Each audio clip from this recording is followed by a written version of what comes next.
नमस्कार दोस्तों, मैं हूं दीपक चौरसिया और मेरे इस सोशल मीडिया के मंच पर आपका स्वागत है। आपने पिछले कुछ वीडियोस में मुझे निराश किया है, लेकिन मेरा मनोबल इससे कमज़ोर नहीं हुआ है। मेरा मनोबल इससे और मजबूत हुआ है कि मैं आपके लिए और बेहतर वीडियो बनाऊं और जिसे आप न केवल सुनकर उसका आनंद ले सकें, बल्कि अपनी राय बना सकें। और अपनी राय कमेंट बॉक्स में लिखकर मुझे ज़रूर भेजिएगा, क्योंकि आज मैं एक बड़ा विचारोत्तेजक आपके सामने आंकड़ा रखने वाला हूं। आंकड़ा नहीं बल्कि आंकड़े रखने वाला हूं। ये आंकड़े किसके हैं ये मैं आपको बाद में बताऊंगा, लेकिन मैं इतना आपको बता देता हूं कि 140 करोड़ के देश में भारत के अंदर एक आम आदमी कितना कमाता है। 140 करोड़ के इस देश में एक आम आदमी बमुश्किल से 20,000 रुपए महीने के कमाता है। और इसी 20,000 रुपए महीने में उसकी क्या क्या जिम्मेदारी होती है। 2 वक्त का खाना, बदन पर कपड़े, इसके अलावा कम्युनिकेशन, इसके अलावा बच्चों की स्कूल फीस,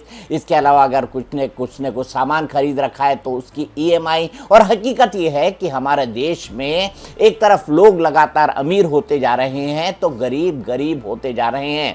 ये एक हकीकत है कि हमने कुछ लोगों को गरीबी की रेखा से ऊपर उठाया है, लेकिन ये काम अभी होना बहुत बाकी है। ये 20,000 का जो मैं आंकड़ा दे रहा हूं, ये तमाम लोग वो हैं जो गरीबी की रेखा से ऊपर उठ गए हैं, लेकिन गरीबी की रेखा से ऊपर उठने के बाद भी 20,000 रुपए महीना कमाना एक बेहद मुश्किल काम है। और इसीलिए मैं इसी आंकड़े के आधार पर आगे का पूरा विश्लेषण करूंगा। मैंने आपको बताया कि एक आम आदमी मिडिल क्लास किससे फंसता है, किसमें फंसता है। बच्चों की स्कूल फीस में फंसता है, खाने पीने में फंसता है, इसके अलावा अपने दिनचर्या को सेटल करने में जो है उसका पूरा का पूरा खर्च जाता है। रहने के लिए छत चाहिए, चलने के लिए गाड़ी चाहिए, और अगर गाड़ी नहीं चाहिए तो बस चाहिए, ट्रेन चाहिए, मेट्रो चाहिए, साइकिल चाहिए। और बस, ट्रेन, मेट्रो वाले आपको लोग मिल जाएंगे, लेकिन साइकिल वाले इस देश में उससे ज़्यादा मिलेंगे, क्योंकि आपको पता है भारत जो है एक गाँव का प्रधान देश है। यहाँ पर शहरों की संख्या कम, गाँव की ज़्यादा है। लेकिन हाल ही के हम देख रहे हैं कि शहरों से गाँव से शहरों की तरफ पलायन ज़्यादा हुआ है। और यहाँ पर लोग किस लिए आते हैं? यहाँ पर लोग 2 जून की मजदूरी के लिए आते हैं। लेकिन आज मैं आपको किनके आंकड़े बताने वाला हूं, आज मैं आपको उन लोगों के आंकड़े बताने वाला हूं, वो हमारे हुक्मरान हैं, जो हमारे मुस्तकबिल को डिसाइड करते हैं, जो डिसाइड करते हैं कि आपका और मेरा भविष्य क्या होने वाला है। ये तमाम वो नेतागण हैं जो नेता हमारे भविष्य को तय करते हैं, हमारे राज्यों के मुख्यमंत्री हैं। एसोसिएशन फॉर डेमोक्रेटिक रिफॉर्म्स ये एक संस्था है। इस संस्था ने आंकड़े जारी किए हैं। ये संस्था क्या करती है? ये संस्था सामाजिक और आर्थिक स्थितियों का मूल्यांकन करती है, और जो डिक्लेयर्ड संपत्ति है मुख्यमंत्रियों की, उसके हिसाब से ये आंकड़े जारी करती है। लेकिन इसके मुताबिक जो सबसे पुअर मुख्यमंत्री हैं, ममता बनर्जी, शायद उनको कंपेयर ना करें, जिनकी संपत्ति लगभग 15.3 लाख है। उनको छोड़कर जितने भी मुख्यमंत्री हैं वो सब करोड़पति हैं। ऐसे एक या 2 ही मुख्यमंत्री हैं जो करोड़पति नहीं हैं, जिसमें ममता बनर्जी का नाम आता है, जिसमें उमर अब्दुल्ला का नाम आता है। इनकी संपत्ति मैं आपको आगे बताऊंगा, लेकिन मैं आपको ये बता दूं कि इनके अलावा जितने भी देश के अंदर मुख्यमंत्री हैं वो सबके सब करोड़पति हैं। लेकिन मैं आपको ये भी बता दूं कि यहाँ पर कुछ ऐसे मुख्यमंत्री भी हैं जो सैकड़ों करोड़ के मालिक हैं। अब सवाल है कि ये पैसा कहाँ से आता है? सवाल है कि ये मुख्यमंत्री ऐसा क्या व्यापार करते हैं और ऐसे कौन कौन से इनके बिजनेसेस हैं। ADR इसका खुलासा तो नहीं करती, लेकिन मुख्यमंत्रियों ने जो अपनी डिक्लेयर्ड संपत्ति को घोषित किया है, जो डिक्लेयर्ड संपत्ति है उनकी, जो घोषित की हुई संपत्ति है, उसका लेखा जोखा जरूर देती है। ADR ने इस बार क्या बताया है? ADR ने इस बार 2 चीजें बताई हैं। वो चीजें हैं मुख्यमंत्रियों की संपत्ति, जिसमें सबसे गरीब कौन है? उनके पास भी 15.3 लाख की संपत्ति है, यानी इतनी संपत्ति उन्होंने अर्जित कर रखी है। अब भारत के एक आम आदमी से तुलना करिए जो गरीबी की रेखा से नीचे जीता है। कहाँ रहता है वो झोपड़पट्टी के अंदर रहता है। झोपड़पट्टी के अंदर बरसात, ठंड, गर्मी सब कुछ उसको सहनी पड़ती है, और बड़ी मुश्किल से 2 जून का खर्चा वो जुटा पाता है। ऐसे लोगों की संख्या भारत के अंदर करोड़ों में है। 140 करोड़ हमारे देश की आबादी है, और हमारी सबसे गरीब मुख्यमंत्री के पास भी लगभग 15.5 लाख की संपत्ति है। ये बताता है कि किस तरह से इकोनॉमिक डिस्पैरिटी है, किस तरह से हमारे हुक्मरान बड़ी बड़ी संपत्ति अर्जित करते हैं। मैं ममता बनर्जी को उन हुक्मरानों के अंदर नहीं मानता जो बड़ी बड़ी संपत्ति अर्जित करती हैं, लेकिन ऐसे कई हुक्मरान हैं जिन्होंने सैकड़ों करोड़ की संपत्ति को इकट्ठा करके रखा हुआ है। और सवाल यह है कि चुनाव के अंदर यह खर्चा किसी राज्य के बजट से ज्यादा भी क्यों बढ़ जाता है, इसका भी विश्लेषण करेंगे, इस पर भी बात करेंगे। लेकिन सबसे पहले समझ लीजिए कि एडीआर का यह डाटा क्या कहता है। सवाल यह है कि चुनाव में खर्च किया गया पैसा डेमोक्रेसी को किस तरफ ले जा रहा है।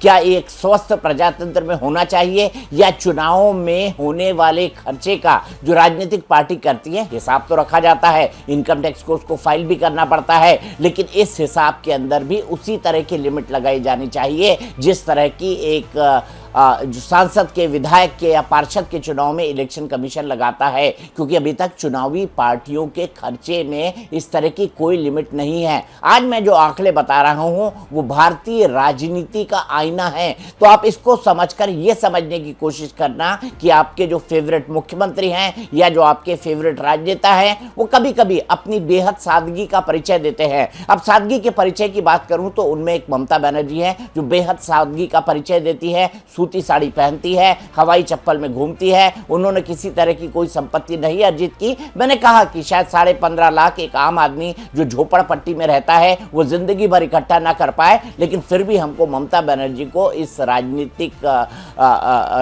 आभा मंडल के अंदर फुल मार्क्स देने होंगे कि उन्होंने सादगी का परिचय दिया है। उनसे ज्यादा पैसे तो लेफ्ट के मुख्यमंत्री पिनराई विजयन के पास है, उनकी भी संपत्ति को सार्वजनिक करूंगा। लेकिन मैं आपको ये बता दूं कि एसोसिएशन फॉर डेमोक्रेटिक रिफॉर्म्स ये जो आंकड़े देता है, ये जो चुनावी हलफनामे में आंकड़े होते हैं उसके आधार पर संपत्ति का आकलन होता है और उसी के आधार पर ये पूरे के पूरे आंकड़े देता है। इसके अलावा जो पॉलिटिकल पार्टीज अपने खर्चे का हिसाब देती हैं, association for democratic reforms ADR जो है उसका भी हिसाब रखता है। इसीलिए एडीआर के हिसाब से मैं ये पूरे आंकड़े आपको बता रहा हूं।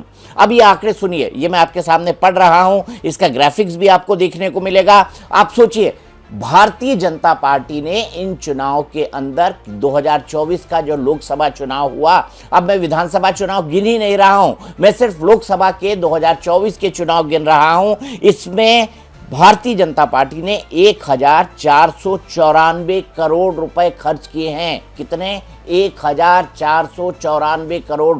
और ये जो खर्चा है, अब आपके पास ज़्यादा पैसा हो तो क्या होगा? ज़्यादा सोशल मीडिया कैंपेन होगी। आपके पास ज़्यादा पैसा होगा तो क्या होगा? ज़्यादा रैलीज होंगी। आपके पास ज़्यादा पैसा होगा तो क्या होगा? आप ज़्यादा प्रचार सामग्री बनाएंगे। आपके पास ज़्यादा पैसा होगा तो क्या होगा? आप कई सारे हेलीकॉप्टर और कई सारे प्लेन्स किराए लेकर अपने देश के हर एक कोने पे अपने नेताओं को भेजेंगे और उनसे प्रचार कराएंगे। आपके पास ज़्यादा पैसा होगा तो क्या होगा? आप अपने कैंडिडेट को ज़्यादा पैसा दे सकते हैं ताकि वो बेहतर ढंग से चुनाव लड़ सके। आपके पास ज्यादा पैसा होगा तो क्या होगा? आपका चुनाव प्रबंधन और बेहतर हो जाएगा। तो ज्यादा पैसा ये तब करता है, और आपने तो सुना होगा ना, बाप बड़ा ना भैया, सबसे बड़ा रुपया। तो पॉलिटिकल पार्टीज भी इसी हिसाब से काम करती हैं और हमारे नेताओं में तो ये आदत शुमार है। आपको बता दूं कि एक अनुमान के मुताबिक एमपी और एमएलए सालाना अपनी संपत्ति 100% ज्यादा दिखाता है, जो डिक्लेयर करता है वो 100% ज्यादा होती है। ये इकोनॉमिक बूस्ट नहीं है, ये इकोनॉमिक पावर नहीं है, ये संपत्ति पॉलिटिकल पावर से अर्न की जाती है। और पॉलिटिकल पावर से इस तरह की संपत्ति अर्न करने के कई तरह के और हथकंडे होते हैं जिनको इन नेता और एमएलए एमपी हमारे इस्तेमाल करते हैं। आप एमपी एमएलए में कहाँ जाते हैं? पार्षद कितना कमा लेता है आप जानते हैं क्या? मेरे ख्याल से एडीआर को आने वाले समय में ऐसी तमाम संपत्तियों का भी हिसाब लगाना चाहिए। ऐसी तमाम संपत्तियां जो अनअकाउंटेड हैं उनका भी आंकड़ा देना चाहिए। आजकल हम काफी सुनते हैं ना, ईडी, सीबीआई और इसी के तमाम केसेस चलते हैं, जो केसेस कहे जाते हैं आय से अधिक संपत्ति के केस। और इसमें एक नहीं, कई सारे मुख्यमंत्री फंसे हुए हैं। लेकिन हाँ, मैं अभी सिर्फ लिमिटेड हूं इनकी संपत्ति के बारे में। तो आइए ग्राफिक के जरिए देख लेते हैं किसकी संपत्ति क्या है और कौन नेता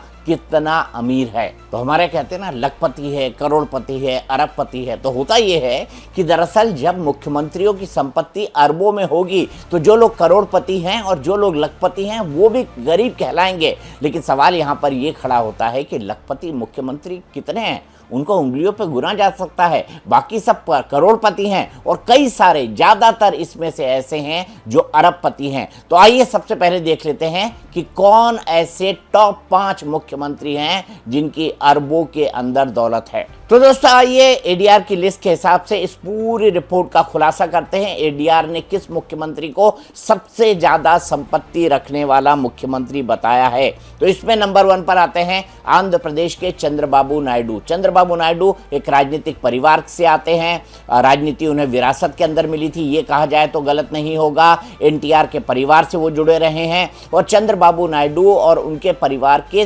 देश के अंदर कई सारे बिजनेसेस भी हैं। लेकिन अगर आप इनकी संपत्ति सोचेंगे तो कल्पना करेंगे कि एक आम आदमी शायद इनकी संपत्ति को अंकों में गिन नहीं पाए, क्योंकि इनकी कुल संपत्ति है 931.8 करोड़।